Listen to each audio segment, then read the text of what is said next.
What's up guys, welcome back to another video, and in this video I'll show you how you can connect your Phantom wallet to Photon Soul. So let's get started. Now first off you would need to go to this website right here, the Photon Soul website. I left my link in the description below. If you guys want to sign up through that link, you will get 10% lifetime trading fee discounts on the Photon Soul platform. So that way you save up on trading fees. So you can go ahead and click that link if you want, but if not, you can just Google Photon Soul. Now anyhow, once you're on this website right here, you would need to click the Connect Wallet option. From here, your Phantom wallet should load if you have the extension right here. If you don't yet have the extension, you would just need to type in Phantom extension and then install the first one. After that, you would need to log in into your Phantom wallet. And after logging in, the Photon Soul will ask you to connect your wallet to the website. So just go ahead and click connect.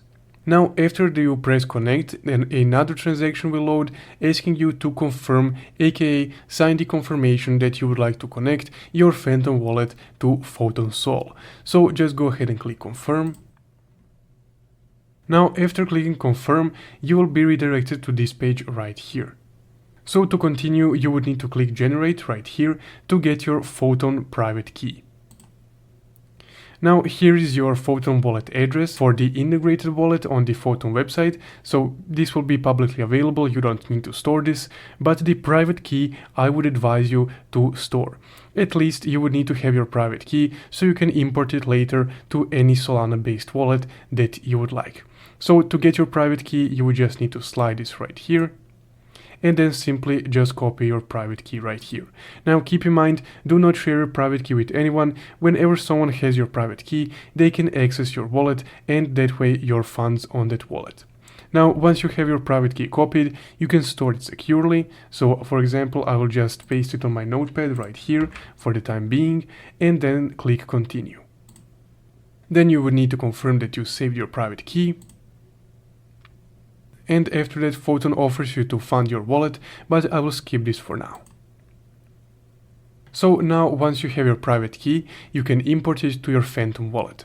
So open up your Phantom wallet, click on your profile icon right here, then select the plus option, this one right here, and select the import private key option, because we copied our private key from the Photon that they gave us. Once you click that, you can name this wallet, so let's say Photon 1, and then just go ahead and paste your private key right here. So now once you pasted your private key, you can just go ahead and click import right here, and your Photon wallet that was automatically created with your account will be imported to your Phantom wallet. So that's guys how you can connect Phantom wallet to Photon, aka create your Photon account. If you found this video helpful, don't forget to leave a like and subscribe.